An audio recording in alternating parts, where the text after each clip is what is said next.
Hello everybody. I was just out here in the orchard on a beautiful September day. I wanted to just do a walk around and show everybody how everything's going, what the trees look like this year. They're looking really good. I think I've solved my deer problem. So, as a lot of you know, you've probably watched my other videos, I've had a lot of trouble with deer. And I saw some videos online. People were suggesting using a 3D electric fence. And what that means is it's 2 rows of electric fencing. And Gallagher site says, you know, the measurements and stuff to put them at. I can't remember exactly, but I think it was 8 inches from the ground on that one at the bottom, and then 18 on the tape on the outside, and 24 inches on the top on the back side. So I set it up and I figured I'd try it out. It was kind of expensive, but I had to do something because they were killing my trees literally. So I bought this at Farm and Home. I wish I could remember the exact price, but I know I have less than $500 in the whole thing. You know, but 500 is 500. That's, well, quite an investment. And the time to put it in, you know. But anyway, it seems to be working. At first I did see a few deer on the camera in the middle of the night. They were still getting in, but it got less and less frequent. And now for the past month, I haven't seen a single deer on the cam, and the trees are looking fabulous. They have lots and lots of new growth. So let's walk around and show you a little bit of that. These are quince trees. This one's doing pretty good. This quince tree here suffered some severe damage. It was either a baby rabbit or a vole chewed the base of it really bad, and I don't think it's going to make it. It would be a miracle if it survived. We'll see next spring. And it's such a shame because it was doing so good. I should have wrapped the base of it, but I thought the fence would protect it. I thought wrong. Mistake.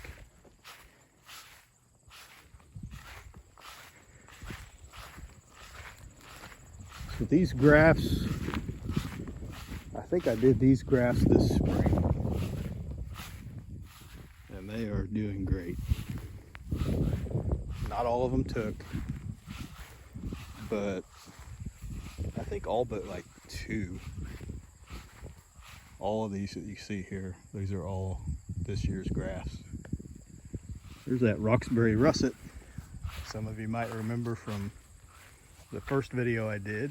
That is, I believe, the oldest apple variety in America on record. I have 2 of those now.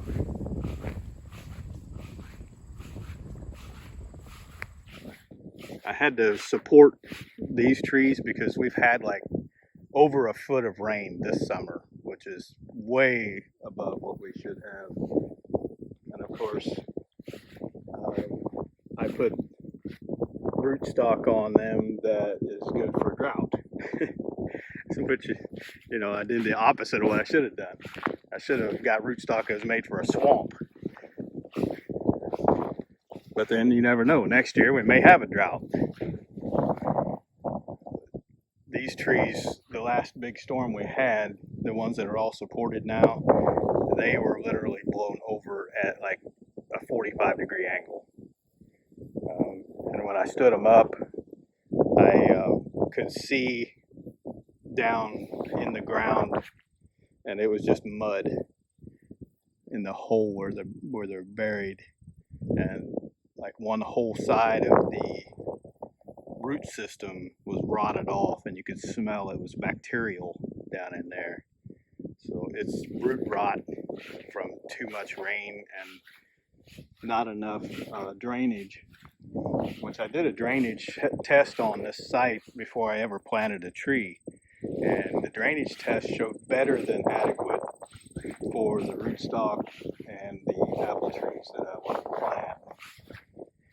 But I mean, you just can't do anything when you have 2 to 5 inch rain events every week, or even 2 or 3 times a week. That's what we've had in the summer, which is usually dry. But the trees are not dying, so hopefully they'll just put on new roots and everything will be okay. That's what I'm hoping for. Let's see, look at this new growth on this tree. Before that electric fence, you would have never saw this right here. It would have been eaten immediately. Look at all of it. That tree is going to be huge next year.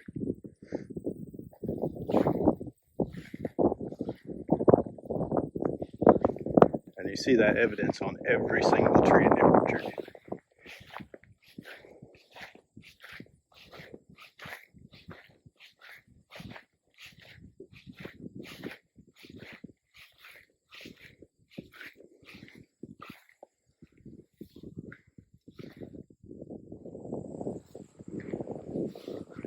So I've been learning a lot about permaculture lately. I've been watching a lot of YouTube videos of people that have started planting orchards in a permaculture type fashion. And I think that I would really like to do that. Unfortunately, I've already planted all of my trees, so I won't be able to start from scratch as a permaculture orchard. But I can do things that will bring it more into line with the permaculture idea. And one of those things, I'm going to start allowing some of the beneficial natural plants to grow around the base of the trees.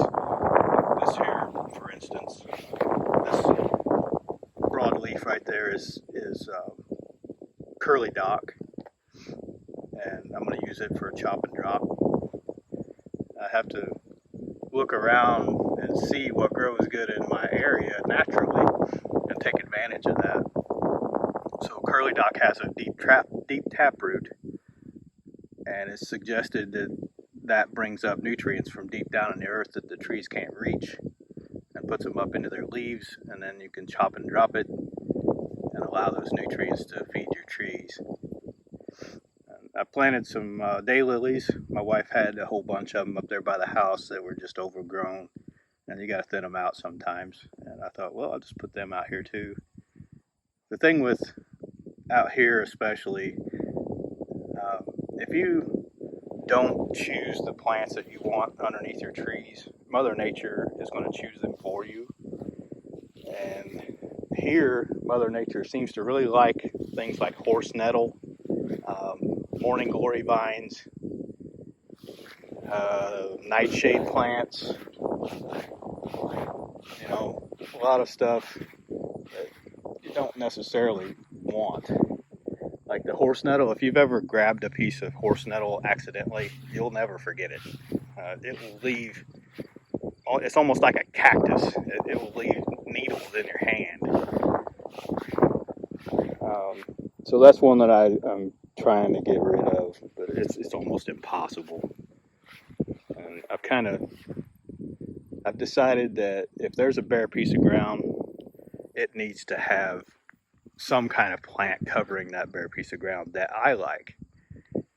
And I'm thinking maybe next spring on these sites that are, under the trees that have bare spots on the ground, I think I'll plant maybe some basil, stuff like that, something that's useful. Maybe some green peppers, tomatoes. I don't know, anything to cover the ground to keep like switchgrass and stuff like that from growing up, crabgrass. If it can cover the ground and shade that stuff out, then that helps me.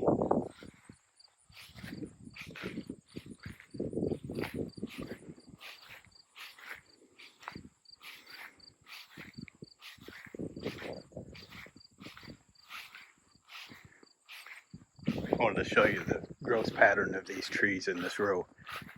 This is supposed to be Esopus Spitzenberg, which was an apple that Thomas Jefferson had in Monticello. And the growth pattern of it, I got the scions from a group on Facebook. There was a guy in there that I talked to and said that he had this tree, so he sent me some scions from it, and I grafted them. That was in 2017, and I'm not sure that this is that. It grows more like a limber twig. I'm not sure. If any of you guys have Esopus Spitzenberg in your orchard, can you send me like a picture or something, or write me a note down in there and let me know if this is a growth pattern for that tree? Because this sure looks like a royal limber twig to me, which is fine. I kind of wanted that tree anyway, but if I don't have Esopus Spitzenberg, I'd like to have it. But it's interesting how they're growing. The limbs are extremely skinny, and they're just like rope. You can't break them. It's funny. They haven't had any apples on it yet. I'm hoping for apples next year, since I seem to have solved my deer problem.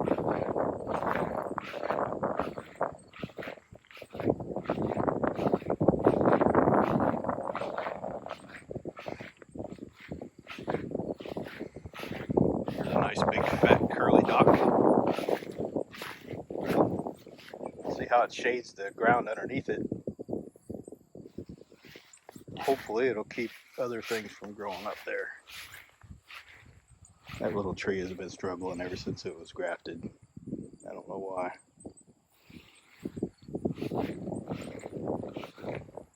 These buffer pads seem to be working okay. I'm trying to create bare ground around the tree, the base of the tree, so that like different plants that I want in there will do good when I plant them next spring.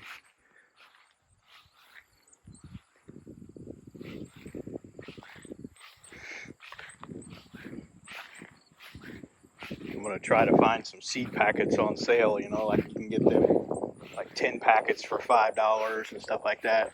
And I'm just going to buy the heck out of them. And all these places underneath the trees that are covered with grass, those will be bald dirt next spring. And I'm just going to seed the heck out of them with stuff that I like. Even like marigolds. If I can plant marigolds around the base of them, anything that's smelly like that is good, because it'll keep the rabbits away. The rabbits won't chew the bark.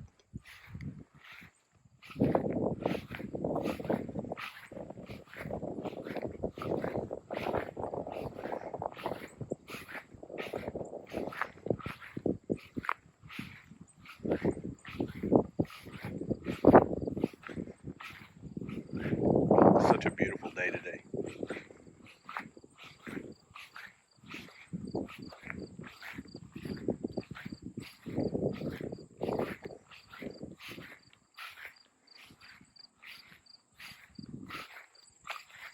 You see how we get further down away from the road that the deer damage was worse. And you can see how, like I was saying, the trees are afraid to put out limbs reaching outward. All the limbs are, really tight to the trunk.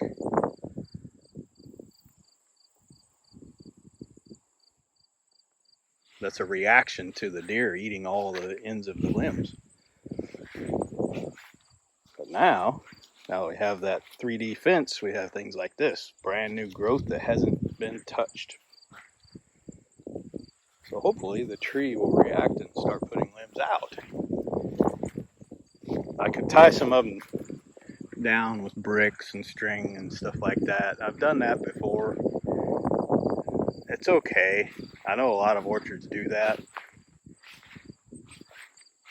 Like here, which this one is tied up more for the purpose because it fell over. But if you tie a limb out like that, supposedly it'll produce fruit faster.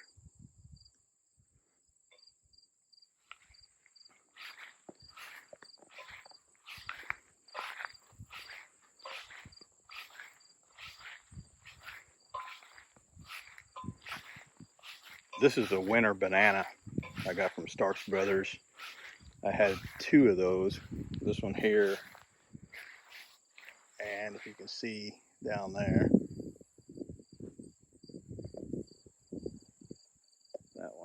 that one died. This one is almost dead, and they have this blackening of the trunk, and I'm wondering if it's fire blight. That's the only trees in the orchard that I've seen that. I think that variety might not work here, unfortunately. I'm going to show you the difference here. The row on the right is Honeycrisp. The row on the left is Candy Crisp. Those 2 varieties were grafted by me on the same exact day and planted on the same exact day in 2017. Isn't that amazing, the difference in growth?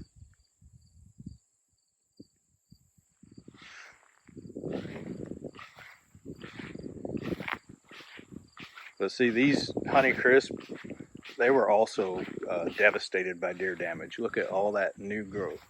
There's new growth on every single one of these trees. And you wouldn't have seen that without that fence.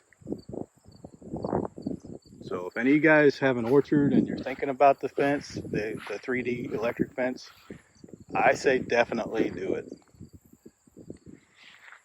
My orchard is proof positive that it works.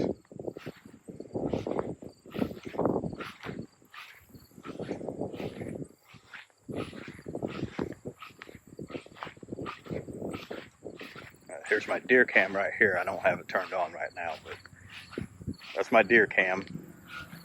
And I have it facing to the area that is the worst deer damage.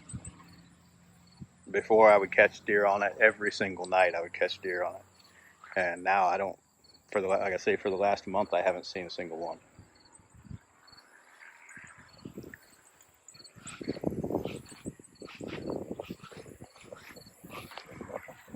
Those 4 pink ladies, that graft didn't take, and they were all grafted from this tree, which had severe deer damage, and it was purchased at Farm and Home. I have a lot of these. I think I'm going to keep these.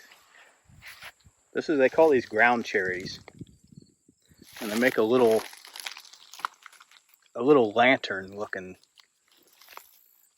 seed pod, and then inside that it'll have these like little yellow cherry looking or tomato kind of looking fruit. I've never ate them, but they say they're good. You can see here the morning glories. They're trying to come up everywhere. It's a constant battle with morning glories, and I don't like them because they will circle around the tree, and they'll get so tight that they'll actually leave marks in the limbs. So I try to pull them out anytime I see them. Like I say, it's a constant battle, and Mother Nature's going to fill that ground space even through all this mulch. If I didn't do anything, all this mulch would be nothing but morning glories and black nightshade and this evil plant, horse nettle. I mean, look at the spikes in this thing. Look at that. Can you imagine accidentally stepping on one of them barefoot? I've done it. It's terrible. I'm sure it serves a purpose. You know, Mother Nature has a purpose for everything. But man, I don't like that plant. And this ground just seems to just grow them like crazy.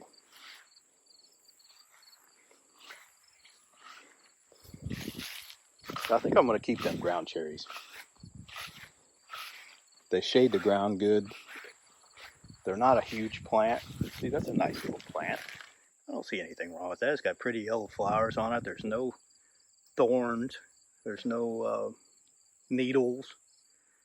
It does have a fruit.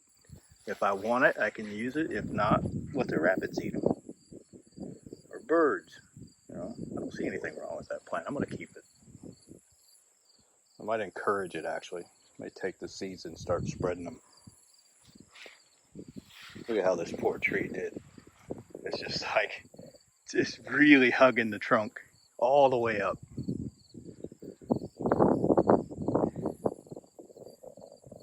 And there's so little greenery on it that I can't prune it. If I pruned it right, it would set it back extremely bad. So again, next spring it's going to be very light pruning in this orchard, just like last year. I just can't afford to take off those solar panels. Those trees need that solar panel leaf to create energy for the roots. This one, look at it. It's getting brave. It's like, yeah, maybe I'll put a limb out there. Maybe a deer won't eat me.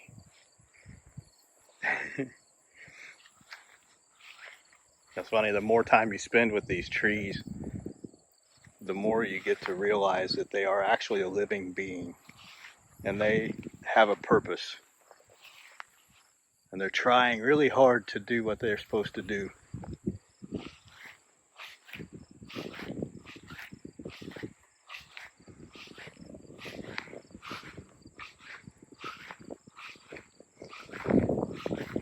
Another name for those ground cherries I've seen online is tomatillos, I think it is. People use them they eat them cherries. I don't know. Might try some sometime. Never been brave enough. I've always thought, well, maybe they're poisonous.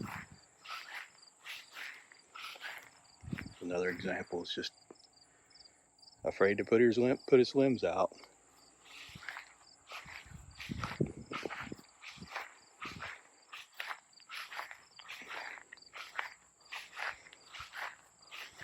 I'd like to plant more flowers around them too. I can't remember the name of that flower, but my wife knows it. She has them down by the house.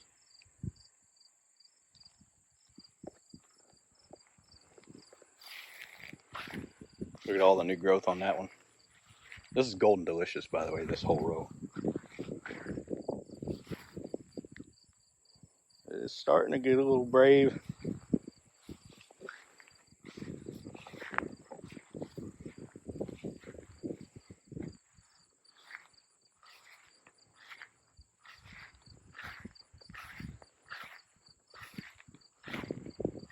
More daylilies. I put a daylily at the end of each row.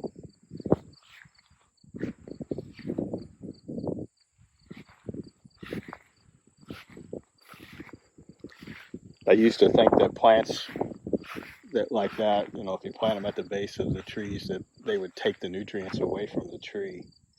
And the more I've studied about permaculture, the more I understand that that's not always exactly the case. Those plants will take that sunlight and use it to make different sugar compounds and put those into the earth. Some of them will actually put nitrogen into the earth, which is a nitrogen fixer. That's next thing on the list. Is I need to get some nitrogen fixers to put between each tree. One that I'm really considering is autumn olive, which unfortunately isn't invasive. People consider them invasive because they grow like crazy here and they're not native. But look at it this way too. It's a nitrogen fixer.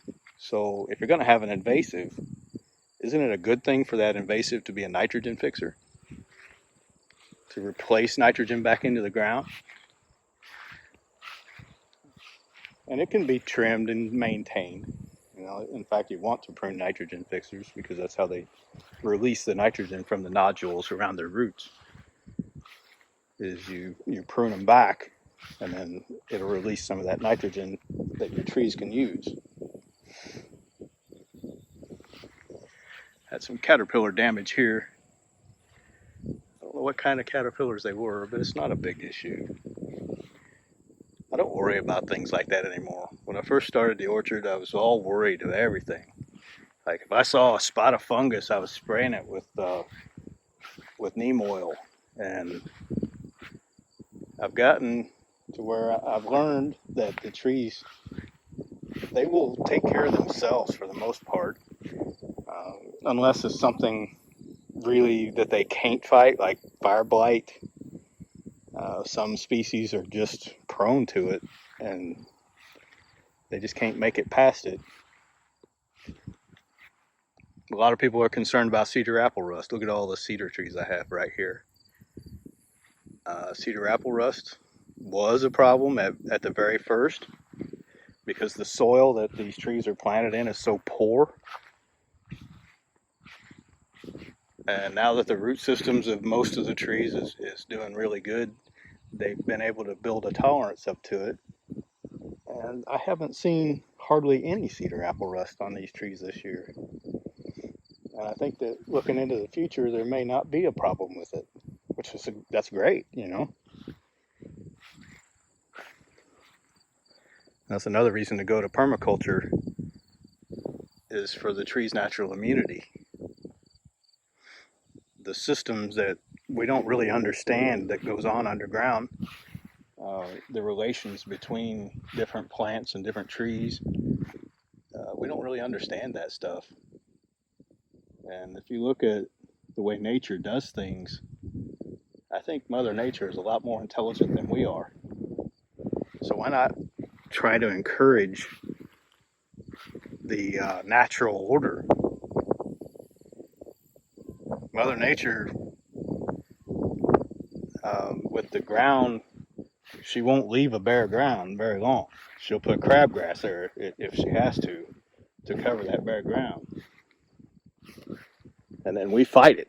We're like, no, we don't want crabgrass.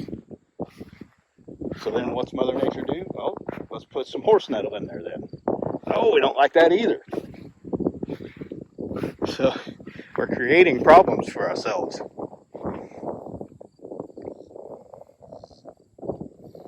So that's the future plan of the orchard, is to try to make it more of a permaculture situation instead of a monoculture. I'm going to buy a bunch of seed packets. I'm going to plant a bunch of plants that I like, that I want, that I might be able to make use of. Even if it's just to beautify the orchard. Hey, that's fine.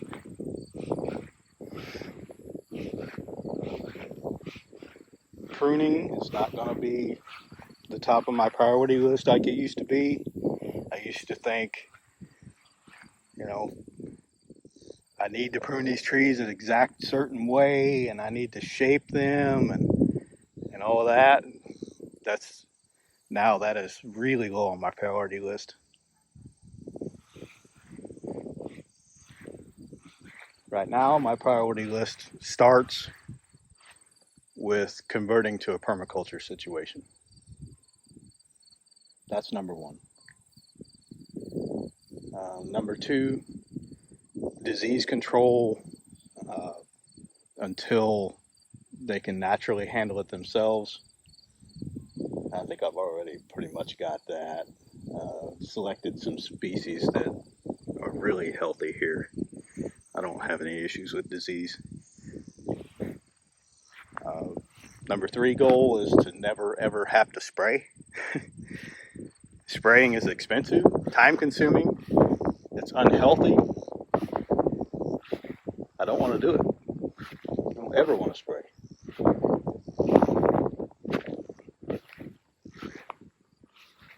Eventually, it would be awesome to only have to mow just this center stripe, like 2 mower widths wide, and then the rest would be all natural plants for ground cover.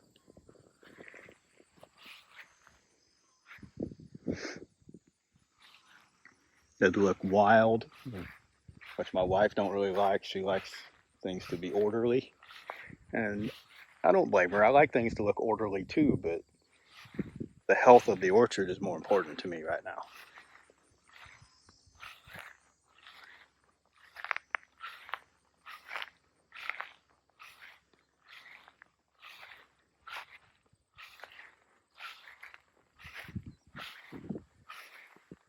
So what do you guys think?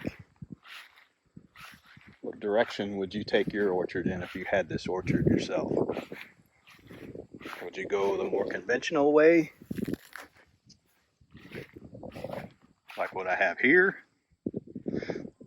Or would you go to a more modern way of thinking? I don't know if you consider it modern, because back before big ag,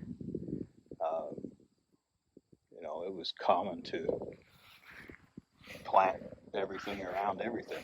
You didn't have big mowers to be able to mow this, things like that.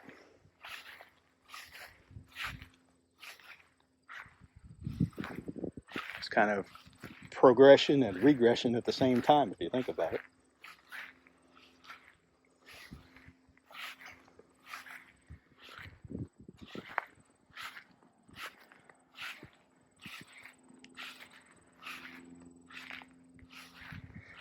Look at the new growth on this tree.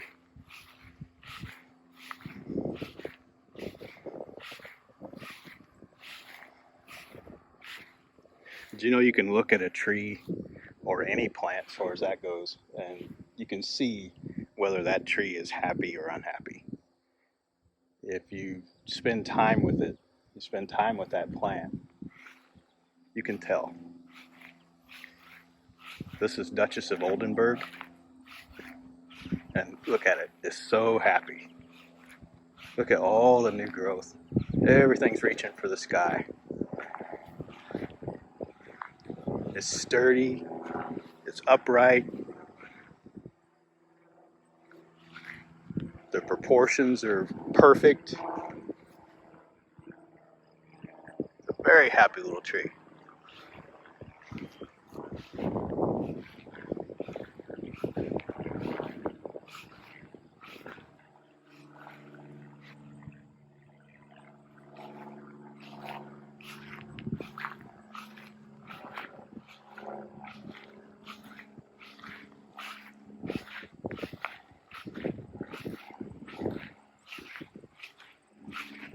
This one is one of the oldest known cultivars.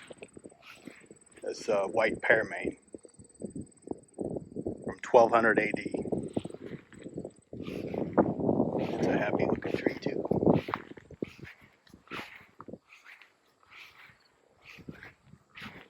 Both of those were purchased from Trees of Antiquity. If you want some antique varieties of trees, that's the place to go. Trees of Antiquity. They have a very good product. High quality trees.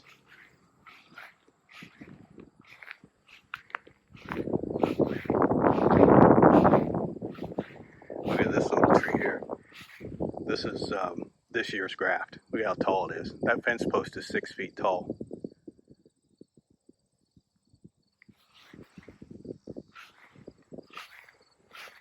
Extremely healthy.